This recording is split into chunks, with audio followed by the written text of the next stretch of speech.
So in this video, we shall discuss the deadlock tutorial sheet. So the first question is, a computer system has 6 tape drives. So that means total number of resources are 6. R is equal to 6 with n process completing for them. Each process may need 3 tape drives. मतलब हर एक process की maximum need क्या है? 3. The maximum value of n for which the system is guaranteed to be deadlock free. तो deadlock free के लिए minimum number of resources हमारे पास given है 6. ये 6 से ज्यादा नहीं हम कर सकते हैं. मैक्सिमम नंबर ऑफ रिसोर्सेज निकालने हैं. तो फॉर्मूला आपको पता है. फॉर्मूला क्या था? R which is minimum resources is greater than equal to nm minus n plus 1. ये फॉर्मूला था हमारे पास. अब हमारे पास इसमें n हमें निकालना है, तो हम इसको एक काम करते हैं, n को कॉमन ले लेते हैं और वैल्यू पुट करते हैं. तो 6 is greater than equal to n into m minus 1. m minus 1 और m की वैल्यू है 3, तो 3 माइनस 1 इज 2 प्लस 1. तो अगर इसको आप सॉल्व करेंगे तो ये आएगा 5 greater than equal to 2n. तो n is less than equal to 5/2 which is less than equal to 2.5. तो लेस देन इक्वल टू 2.5 यानी कि या तो इससे कम हो या इक्वल टू हो. पॉइंट में तो हो नहीं सकते नंबर ऑफ प्रोसेसेस, तो लेस देन क्या होगा? 2. So answer is A. Let's see another question. Consider a system having m resources of same type. हमारे पास टोटल रिसोर्सेज कितने हैं? m. These resources are shared by 3 processes A, B, C. तो हमारे पास A, B और C 3 processes हैं which have peak demands of 3, 4, 6. इसकी 3 है, इसकी 4 डिमांड है और इसकी 6 डिमांड है. For what value of m deadlock will not occur. हमें मिनिमम नंबर ऑफ रिसोर्सेज निकालने हैं. तो r min is greater than equal to nm minus n plus 1. n की वैल्यू क्या है? नंबर ऑफ रिसोर्सेज आर 3, ये लिखा हुआ है. और m यहां पे हमारे पास क्या होगा? Total number of resources. देखो ये n इंटू m क्या होता है? Summation of all the resources. आपको सॉल्यूशन आपको नोट्स में देखना है एक बार. तो ये लिखा हुआ था 1 से लेके n तक सारे रिसोर्सेज का sum, maximum needs of all resources, ये था. तो ये nm क्या है हमारे पास? Total 3 plus 4 is 7 plus 6 is 13. तो ये 13 आ गया n into m. Minus n is 3 plus 1, तो दैट इज 11. तो r minimum is greater than equal to 11. Greater than equal to 11. 11 से कम नहीं हो सकते. 11 इसके अंदर नहीं है. ये तो 7 क्या है? लेस देन 11 है. 9 क्या है? Less than 11. 10 क्या है? Less than 11. तो this can not be answer. Whereas R minimum is greater than 11 which is 13 only. So answer is 13 in this case. अगर 11 और 13 दोनों होते ऑप्शन में तो 11 आंसर होता, बिकॉज मिनिमम हमें बताना है. ठीक है. Next question. An operating system contains 3 user processes. अब ये यूजर प्रोसेसेस क्या होते हैं या सिस्टम प्रोसेसेस क्या होते हैं? प्रोसेसेस 2 तरह के हैं, यूजर प्रोसेस और सिस्टम प्रोसेस. हमें उससे कोई मतलब नहीं, हमें तो प्रोसेस गिवन है यहाँ पे 3. सो n की वैल्यू है यहाँ पे 3. Requiring 2 units of resources. ठीक है. तो यानी कि maximum need of each resource क्या, ईच प्रोसेस क्या है? 2. Minimum number of units are such that no deadlock arises. तो r min is greater than equal to n into m minus n plus 1. अब r min की value हम यहां से निकालते हैं, greater than equal to nm यानी कि 3 into 2 is 6 minus n is 3 plus 1. तो ये क्या आएगा? 6 माइनस 3 इज 3 प्लस 1 इज 4. तो r min is greater than equal to 4. Equal to भी है इसलिए आंसर इज C 4. ठीक है. Next question. A computer has 6 tape drives. तो यानी कि टोटल नंबर ऑफ रिसोर्सेज जो हमारे पास हैं वो 6 हैं with n processes competing for them. Each process में need 2 drives. So that means maximum need of each process is 2. What is the maximum value of n for the system to be deadlock free? n मतलब number of processes. तो n number of processes है, तो minimum number of processes निकालने हैं. r min is greater than equal to n m minus n plus 1। अब यहाँ पे n की वैल्यू हमें निकालनी है, तो हम क्या करते हैं, इसको कंबाइन करके लिख लेते हैं, r min greater than equal to n common m minus 1 plus 1। ठीक है, तो आर मिन की वैल्यू तो ये 6 है, n की वैल्यू हमें निकालनी है, m की वैल्यू 2 है, तो इसको निकालने के लिए देखो हमने लिखा 6 greater than equal to n m minus 1 यानी कि 2 माइनस 1 विच इज 1 प्लस 1, तो ये आएगा 5 greater than equal to n। तो n की वैल्यू क्या होगी, so n should be less than equal to 5, और हमें बताना क्या है, मैक्सिमम। तो मैक्सिमम क्या होगा, n की वैल्यू पॉसिबल क्या है, 5 4 3 2 1 और 0, क्योंकि लेस देन 5 और इक्वल टू 5 का केस है। तो अब इनमें से मैक्सिमम वैल्यू क्या है, 5, तो आंसर हो गया B. Next question, which of the following is not a valid deadlock prevention scheme. Not का आंसर बताना है। कई बार बच्चे इसमें मिस्टेक क्या करते हैं, पहला ऑप्शन देखेंगे और ये प्रिवेंशन स्कीम होती है, आंसर लगा देंगे, लेकिन उसने पूछा है कि not the deadlock prevention scheme. तो डेडलॉक प्रिवेंशन स्कीम को आपको पता था कि 4 स्कीम थी। म्यूचुअल एक्सक्लूजन को हम नो म्यूचुअल एक्सक्लूजन बनाते थे, फिर होल्ड एंड वेट को हम नो होल्ड एंड वेट बनाते थे, प्रियम्पशन नो प्रियम्पशन को प्रियम्पशन कर देते थे, और फोर्थ थी सर्कुलर वेट को नो सर्कुलर वेट कर देते थे। ये हमारे पास 4 कंडीशन थी डेडलॉक प्रिवेंशन की। तो पहली वैल्यू क्या कह रहा है, ये पहली statement, release all resources before requesting a new resource. Hold and wait में ही तो करते हैं, पहले नई रिसोर्स को रिक्वेस्ट करने से पहले पुरानी रिसोर्सेज को हमें रिलीज करना पड़ेगा। ये तो होल्ड एंड वेट की, नो होल्ड एंड वेट की कंडीशन हो गई, तो यानी कि तो ट्रू है। Number the resources uniquely and never request a lower numbered resource than the last one requested. ये नो सर्कुलर वेट में करते हैं, उनको यूनिकली नंबर कर देते हैं, जिससे कि जैसे ये P1 P2 P3, ये R1 चाहिए था, R2 R3, इसके पास ये ऑलरेडी है, और P1 रिक्वेस्ट कर रहा है R2 की, P2 रिक्वेस्ट कर रहा है R3 की। अब P3 को हम रिक्वेस्ट नहीं करने देंगे R1 की, क्योंकि हमने नंबर क्या ऑर्डर कर दिया, तो ये क्या है, नो सर्कुलर वेट, तो ये वाला भी आंसर ट्रू है, नॉट ट्रू नहीं है। नेक्स्ट ऑप्शन देखते हैं। Next option is never request a resource after releasing any resource. इसको 1 मिनट देखते हैं, रुकिए। Request and all required resources B allocated before execution. तो जितने भी रिसोर्सेज हमें रिक्वायर्ड चाहिए, जितने भी चाहिए, वो एलोकेशन एग्जीक्यूशन करने से पहले हमें एलोकेट करने पड़ेंगे। ये हम होल्ड एंड वेट में करते ही हैं।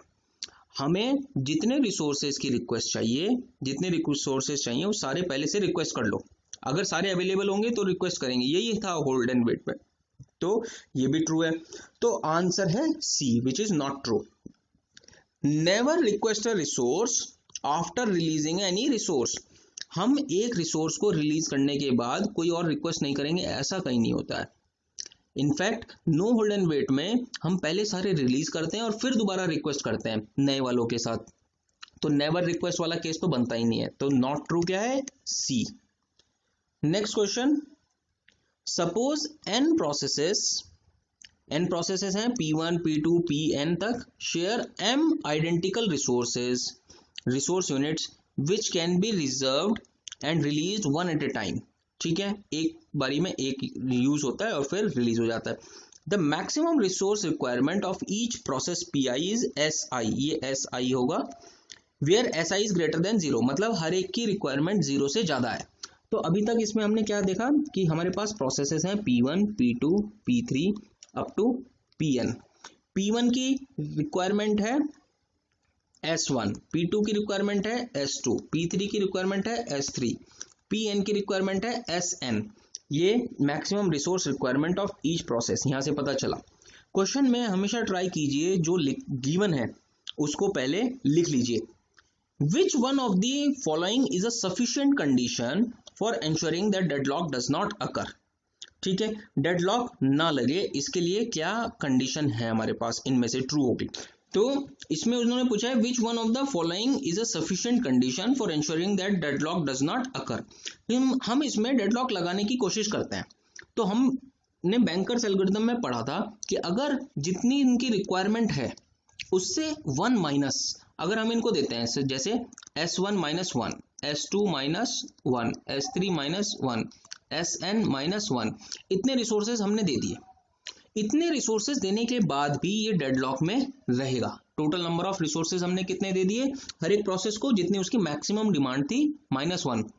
मैक्सिमम रिसोर्स रिक्वायरमेंट कैसे निकाली थी, PI की SI है, तो S1, S2, S3, Sn हो गई, और उनसे -1 हमने उनको प्रोसेस को रिसोर्सेज दे दिए, और अभी भी डेडलॉक लगा हुआ है।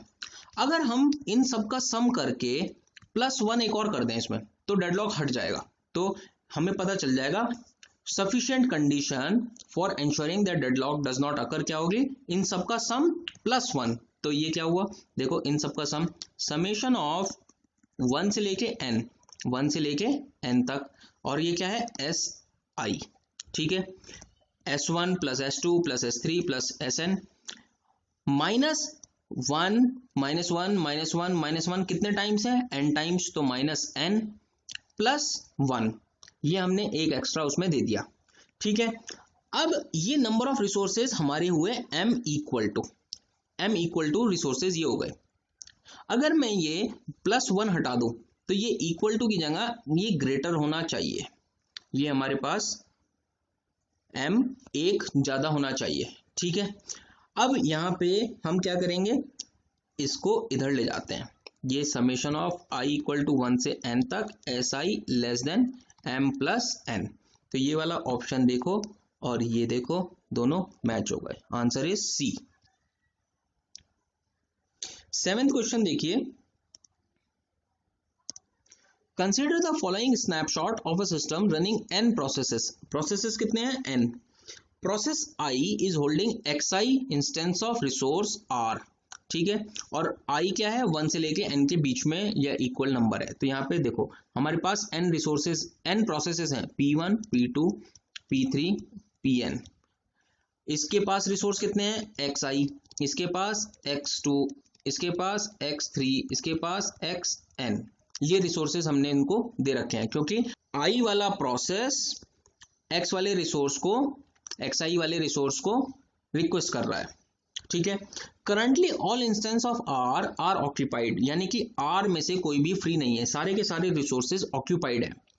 Further all i process i has placed a request for an additional yi, सारे के सारे प्रोसेसेस ने एडिशनल yi यानी कि P1 ने y1, P2 ने y2 इंस्टेंस की रिक्वेस्ट डाली, और हमारे पास कोई भी अवेलेबल नहीं है, ये याद रखना, ठीक है।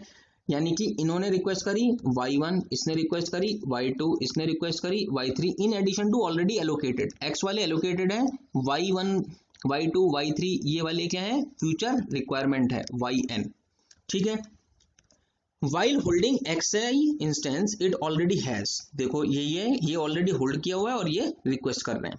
There are exactly two processes p and q such that py and yp और yq इक्वल टू 0, यानी कि यहाँ पे बीच में कहीं एक p और एक प्रोसेस q है जिनकी रिक्वेस्ट थी xp, जिनको एलोकेटेड है xp और xq, और इनको ये कोई रिक्वेस्ट नहीं कर रहे हैं क्योंकि yp और yq क्या है 0। तो which one of the following can serve as necessary condition to guarantee that the system is not approaching a deadlock. तो देखो डेडलॉक ना लगे उसके लिए क्या होगा, जब इनकी रिक्वायरमेंट 0 है तो ये वाले प्रोसेस, ये जो p और q प्रोसेस हैं, ये xp और xq रिसोर्सेस को हमें रिटर्न कर देंगे, और रिटर्न करने के बाद में इनको हम यूज कर सकते हैं बाकी के रिक्वेस्ट को फुलफिल करने के लिए। अब सोचिए y1 जो रिक्वेस्ट थी वो xp और xq के बराबर थी, इतनी हो सकती है ना, तो हम क्या करेंगे, ये मान के चलेंगे कि किसी भी प्रोसेस की जो रिक्वेस्ट है, ये जो एक्स्ट्रा रिक्वेस्ट है वो इससे ज्यादा नहीं होनी चाहिए, अगर इससे ज्यादा हुई तो डेडलॉक लग सकता है। तो दैट मीन्स यहाँ पे देखो कि xp plus xq must be greater than equal to maximum of yk यानी कि y1, y2, y3, ये वाला क्यों गलत है, देखो xp और xq less than maximum of yk, यानी कि yk की रिक्वेस्ट है लेट से 5 और xp की वैल्यू थी 1, xq की वैल्यू थी 1।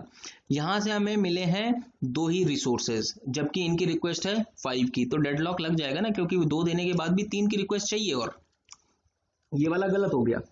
ऐसे ही minimum of this is less than 1, एक भी रिसोर्स हमें वापस नहीं मिला इनसे, तो ये तो ऑलरेडी गलत है। ग्रेटर देन 1 तो 2 भी होता है, तो अगर 2 भी मिल जाएगा तो यहाँ पे क्या हुआ, इसकी अभी भी नीड पूरी नहीं हुई, -4 करने के बाद भी एक और चाहिए, तो ये वाला भी गलत हो गया। Answer is B. इसको एक बार ट्राई करके देखिए, आंसर आ जाएगा। दोबारा से क्वेश्चन पढ़ेंगे, समझ में आएगा। Let's see another question. A single processor system has 3 resources types XYZ। तो हमारे पास XYZ टाइप के 3 रिसोर्सेज हैं which are shared by 3 processes, और 3 प्रोसेस मान लेते हैं P1, P2, P3। There are 5 unit of each resource type. तो यानी कि टोटल रिसोर्सेज हमारे पास कितने थे, 5,5,5, ये X, ये Y, ये Z, ठीक है। Consider the following scenario where the column allocate denotes the number of units of each resource type allocated. तो ये जो हमारे पास है ये ऑलरेडी एलोकेटेड है, ठीक है, और and the column request denotes the number of unit each resource type requested by a process in order to complete the execution. और ये हमारे पास रिक्वेस्टिंग है, फ्यूचर नीड्स है। तो which of these process will finish last, इन्होंने पूछा है कौन सा फिनिश होगा लास्ट में। तो इसको चला के देख लेते हैं। टोटल हमारे पास कितने गिवन है, टोटल है 5,5,5, क्योंकि यहां से पता लगा है there are 5 units of each resource. Allocate कितने कर दिए, तो 1 + 1 + 1 इज 3, 2 + 2 इज 4, 1 + 2 + 2 इज 5, इतने ऑलरेडी एलोकेटेड हैं।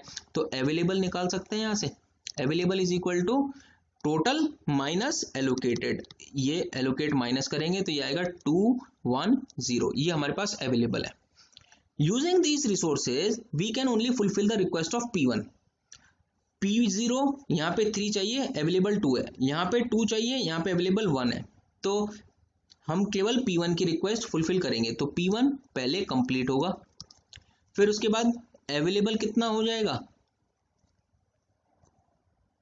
कंप्लीट जब P1 हो जाएगा तो जितना हमारे पास पहले था और ये हमें रिटर्न करेगा 201, तो हमारे पास अवेलेबल हो जाएगा 312।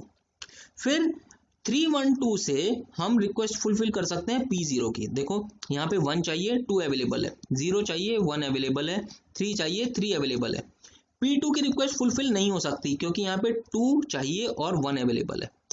तो नेक्स्ट क्या होगा, P0 एलोकेट होगा, और P0 एलोकेट करने के बाद ये हमें रिटर्न करेगा 1 to 1, 1 to 1 रिटर्न हुआ, तो ये 4, 3, 3 यहाँ से अवेलेबल हो गए आप टोटल, और 3, 3, 4 से आप 1 to 0 एलोकेट कर सकते हो। तो लास्ट में P2 चलेगा और P2 रिटर्न क्या करेगा 2 to 1, 2 to 1।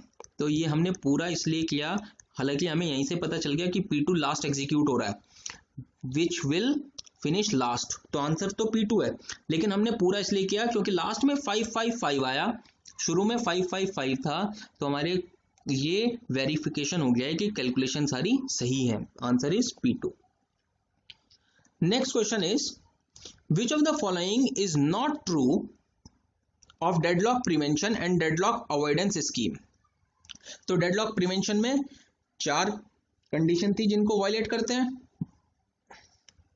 और डेडलॉक अवॉइडेंस में हमारे पास में बैंकर्स एल्गोरिथम थी जिसमें हम ट्राई करते हैं सेफ स्टेट में रखने की। In deadlock prevention the request for resource is always granted if resulting state is safe. Hold and wait वाली कंडीशन ध्यान से याद करिए। होल्ड एंड वेट वाली कंडीशन में हम बोलते हैं कि अगर हमारी रिक्वेस्ट है R1, R2, R3 और सारी की सारी रिक्वेस्ट फुलफिल हो सकती हैं, तो हम वो उस प्रोसेस को रन करने देंगे। अगर कोई रिक्वेस्ट हमारी फुलफिल नहीं हो सकती है तो हम उस प्रोसेस को वेट करने के लिए बोल देंगे। नो होल्ड एंड वेट में यही तो होता था। नो होल्ड एंड वेट में अगर फ्यूचर में कभी एक और रिसोर्स की जरूरत पड़ी तो हम पुराने वाले रिसोर्स छोड़ेंगे और फिर सबको एक साथ रिक्वेस्ट करेंगे। तो ये क्या था डेडलॉक प्रिवेंशन में। तो the request for resources is always granted if resulting state is safe, यानी कि सारे के सारे रिसोर्स अवेलेबल कराए जा सकते हैं। तो ये तो ट्रू है। ये पूछ रहा है नॉट ट्रू, तो आंसर ए नहीं हो सकता। In deadlock avoidance the request for resource is always granted if resulting state is safe. तो सेफ स्टेट में रखने की कोशिश करते हैं, ये भी ट्रू हो गया। सी को अभी देखेंगे, रुकिए।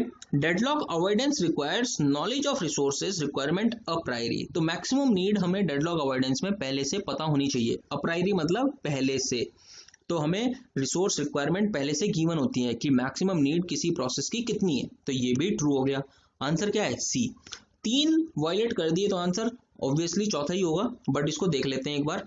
Deadlock avoidance is less restrictive than deadlock prevention.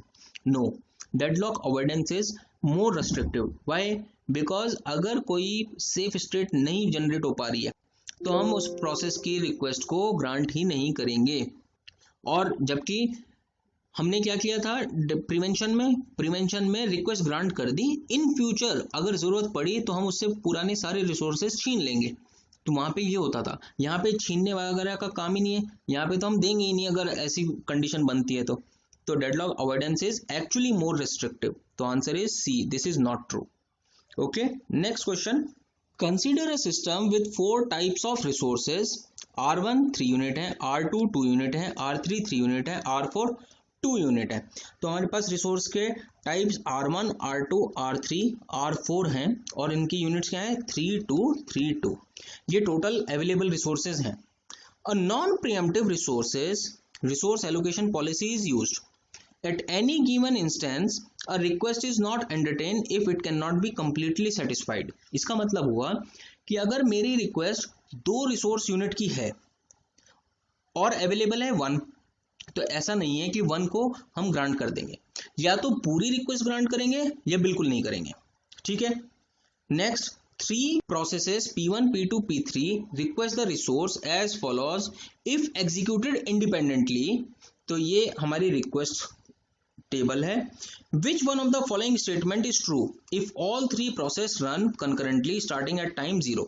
तो इनमें से हमें बताना है कि कौन सी स्टेटमेंट ट्रू होगी। इसको करने से पहले कि क्या करना है इसमें, हम एक बार स्टेटमेंट देख लेते हैं। All process will finish without deadlock. Only P1 P2 will have deadlock, P1 P3 will have deadlock और all 3 process will be in deadlock। तो हमें पता लगाना है कि इन प्रोसेसेस में कहीं डेडलॉक लगने के चांसेस हैं क्या आपस में, अगर है तो किस किस में, और नहीं तो तीनों अगर एग्जीक्यूट हो जा रही हैं तो देखते हैं। At time t equal to 0 हमारे पास total resources R1 R2 R3 R4 3 2 3 2 ये गिवन है। T0 पे तीनों प्रोसेस चली। पहले लेट से ये चली, रिक्वेस्ट करा इसने 2 यूनिट्स ऑफ R2, तो 2 यूनिट्स ऑफ R2 दो अवेलेबल थी, दोनों एलोकेट हो गई। मैं यहाँ पे T0 पे P1 P2 P3 ये लिख रहा हूं। तो R1 R2 R3 R1 R2 R3 R4 R1 R2 R3 R4। अभी इनके पास 0 रिसोर्सेस थे और T0 पे क्या हुआ, R2 के 2 यूनिट्स की जरूरत पड़ी, 2 अवेलेबल थी, इसको 0 करा और P1 को 2 एलोकेट कर दिया। T0 पे 2 रिसोर्स ऑफ R3 की जरूरत थी, R3 के 3 अवेलेबल हैं तो 2 एलोकेट करे और यहाँ पे इनको कम किया टोटल में से और यहाँ पे एलोकेट कर दिए। ऐसे ही रिक्वेस्ट 1 यूनिट ऑफ R4, यहाँ पे 1 अवेलेबल है तो 1 कम किया और यहाँ पे बढ़ा दिया। अब T1 पे देखो, T1 पे request 1 resource 1 unit of R3, P1 ने रिक्वेस्ट करी R3 की 1 यूनिट, 1 अवेलेबल है तो इसको 0 करा और इसको यहाँ पे इंक्रीज कर दिया। अब T1 पे खत्म हो गया, यहाँ पे T2 स्टार्ट हो गया है। देखो ये T1 है और T1 और कहीं नहीं है, तो अब T2 पे देखते हैं। T2 पे क्या हुआ, रिक्वेस्ट 1 यूनिट ऑफ R4 की 1 यूनिट रिक्वेस्ट करी, तो यानी कि ये 0 करा और इसको 1 ग्रांट कर दिया। T2 पे request 2 units of R1, T मतलब टाइम, सारे टाइम एक साथ चल रहे होंगे ना, 0 पूरा एक साथ चलेगा, फिर 1 एक साथ, फिर 2 एक साथ, ठीक है। तो यहाँ पे रिक्वेस्ट 2 यूनिट्स ऑफ R1 की 3 यूनिट्स हैं, इसको 1 कम किया और यहाँ पे 2 बढ़ा दिया, इसको 2 कम किया है और यहाँ पे 2 इंक्रीज कर दिया, ठीक है। Next T equal to 3, request 2 units of R1, हमारे पास R1 की, यहाँ पे ध्यान से देखिए, R1 की 1 यूनिट अवेलेबल है जबकि रिक्वेस्ट करी है 2। तो अगर सारी रिक्वेस्ट फुलफिल कर सकते हो तभी रिसोर्स देंगे, अदरवाइज रिसोर्सेज नहीं देंगे। तो ये क्या करेगा, यहाँ पे वेट, ये यहाँ पे वेट करता रहेगा। ठीक है, t इक्वल टू 4 आया, रिक्वेस्ट 1 यूनिट ऑफ R1, बाकी तो चलेंगे। रिक्वेस्ट 1 यूनिट ऑफ R1 की 1 यूनिट अवेलेबल है, इसको 0 करा और यहाँ पे 1 इंक्रीज कर दिया और 4 खत्म। अब T5 पे देखो, ये वाला T5 नहीं चलेगा क्योंकि ये यहाँ पे ऑलरेडी वेट कर रहा है, यहाँ पे वेट कर रहा है, तो T5 पे ये चलेगा नहीं, तो T5 डायरेक्टली ये चलेगा। रिलीज 2 यूनिट्स ऑफ R1, इसने 2 यूनिट R1 रिलीज करी, ये 0 हुआ और यहाँ पे आ गया 2, ये इंक्रीमेंट हो गया टोटल में। जैसे ही यहाँ 2 इंक्रीमेंट हो गया तो R1 की 2 यूनिट्स अवेलेबल हो गई, तो हम क्या करेंगे, इसको अवेलेबल करा देंगे और फिर यहाँ पे 0 करा देंगे। ये यहाँ से वेट खत्म और T5 पे आएगा, फिर रिलीज करेगा 1 यूनिट ऑफ R2, यहाँ पे 1 यूनिट ऑफ R2 रिलीज करा, इसको 1 कर दिया, 1 यूनिट ऑफ R1 रिलीज करा, इसको 1 करा और इसको 1 कर दिया। ठीक है, अभी करंट सिचुएशन क्या है, R1, R2, R3, R4 1 1 0 0, ये हमारे पास अवेलेबल है टोटल। ठीक है, नेक्स्ट T6 पे यहाँ पे कुछ नहीं है, यहाँ पे है रिलीज 1 यूनिट ऑफ R3 की 1 यूनिट रिलीज करी, इसको करा 1 और यहाँ पे माइनस कर चुके हैं। फिर T6 और कहीं नहीं है, फिर आएगा T7 पे रिलीज 1 यूनिट ऑफ R3 की 1 यूनिट रिलीज करी, इसको 0 करा और यहाँ पे इंक्रीमेंट कर दिया। फिर T7 पे रिक्वेस्ट 1 यूनिट ऑफ R2 की 1 यूनिट अवेलेबल थी, 0 किया और यहाँ पे 1 इंक्रीमेंट कर दिया। 7 तक सब खत्म। 8 पे आइए, रिक्वेस्ट 2 यूनिट ऑफ R4 की 0 यूनिट है ही नहीं अवेलेबल, तो ये क्या करेगा, यहाँ पे वेट, ये वेट कर रहा है अभी। ये फिनिश हो गया, फिनिश होने पे क्या करते हैं हम, सारे रिसोर्सेज वापस, तो ये वाला यहाँ पे 2 हो जाएगा और ये वाला भी रिटर्न होगा, तो ये 3 हो जाएगा और ये 1 हो जाएगा, ये हो जाएगा 0, ये 0, ये 0। ठीक है, फिर यहाँ पे रिक्वेस्ट 1 यूनिट ऑफ R3 के 3 हैं, इसको 2 किया और यहाँ पे 1 कर दिया, ये खत्म। ठीक है, यहाँ T8 तक खत्म। ये अभी भी यहाँ पे वेट कर रहा है, वाई, बिकॉज R4 के 2 यूनिट्स चाहिए और हमारे पास अवेलेबल है 1।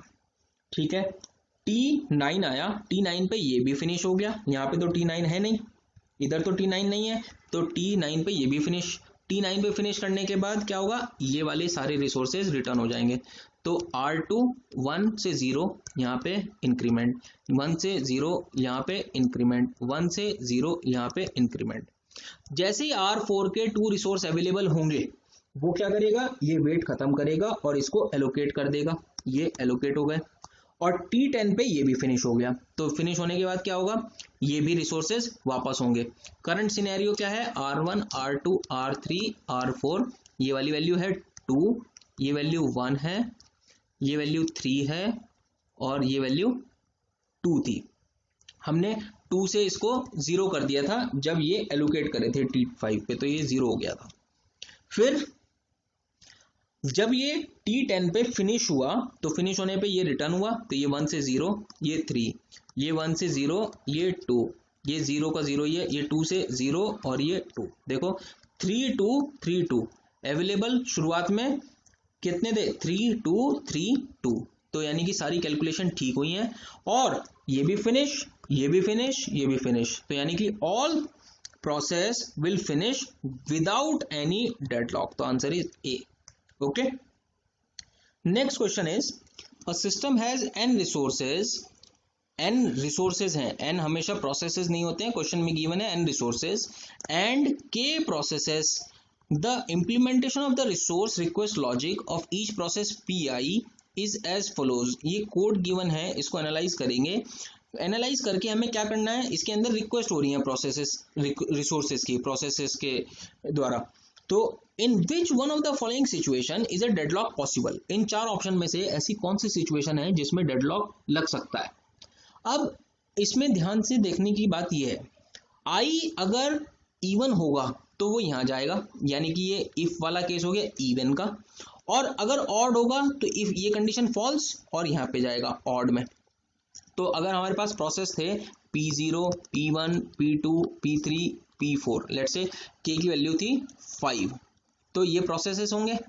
तो लेट से P0 गया तो P0 क्या रिक्वेस्ट करेगा, R0 और R2, ये R0 और R2 रिक्वेस्ट कर रहा है, ठीक है। P1 जाएगा तो इसके अंदर जाएगा, P1 क्या रिक्वेस्ट करेगा, Rn-1, n-1 मतलब n की वैल्यू क्या है हमारे पास, नंबर ऑफ रिसोर्सेज मान लेते हैं इसके केस में हमारे पास 10 है सपोज। तो 10 अगर होंगे तो 10 - 1 इज 9, तो R9, और ये क्या है i+2 यानी कि 1 + 2, i की वैल्यू 1 है ना यहाँ से, तो 3 is less then 10, condition true. ये क्या करेगा, 10 - 1 - 2 दैट इज R7 रिक्वेस्ट करेगा, ओके। P2 ये इवन में जाएगा, R2 रिक्वेस्ट करेगा और R4 रिक्वेस्ट करेगा, R2 और R4, ठीक है। फिर P3 क्या रिक्वेस्ट करेगा, Rn-1 यानी कि R9, और ये रिक्वेस्ट करेगा 10 - 3 - 2 दैट इज 5, तो R5, और P4 क्या रिक्वेस्ट करेगा, P4 को और P6 को। तो ये रिक्वेस्ट बनेगी हमारी। अब इस केस में देखने की बात ये है कि हमारे पास 10 रिसोर्सेज थे जिसमें से हमने यूज किया है R0, R1 यूज नहीं हुआ, R2, R3 यूज नहीं हुआ, R4 ये R है, R4, R5, R6, R7, R8 use नहीं हुआ, R9, ठीक है। ये हमने रिसोर्सेज यूज करे। अब जो रिसोर्सेज हमारे फ्री हैं उनकी तो जरूरत नहीं है, लेकिन यहाँ पे देखो R0 और R2 इसको ऑलरेडी मिल जाएंगे क्योंकि शुरुआत में आया, और ये खत्म करके R2 वापस देगा और यहाँ पे ये यूज हो जाएंगे। तो इस केस में डेडलॉक लगने के चांसेस कम है। अगर हमारे पास रिसोर्सेज जस्ट डबल होते, जितने प्रोसेस हैं उसके डबल होते रिसोर्सेज, तो डेडलॉक नहीं लग सकता। यानी कि अब देखो इसमें 19 × 2 इज 38, उससे ज्यादा ही है यहाँ पे रिसोर्सेज, तो इसमें तो डेडलॉक नहीं लग सकता। 10 × 2 इज 20, नहीं लग सकता। 26 × 2 इज 52, यहाँ पे डेडलॉक लगने के चांसेस हैं। 12 × 2 इज 24, यहाँ पे डेडलॉक लगने के चांसेस हैं। अब ए को और बी को वेरीफाई करना है कि किस में डेडलॉक लग सकता है। इसको कैसे वेरीफाई करेंगे, देखो यहाँ पे अब इवन के केस में तो हमेशा यूनिक नंबर ऑफ रिसोर्सेज वो रिक्वेस्ट कर रहा है, R0 R2, फिर R2 R4, फिर R4 R6, लास्ट में R6 R8 अगर कोई और होगा तो।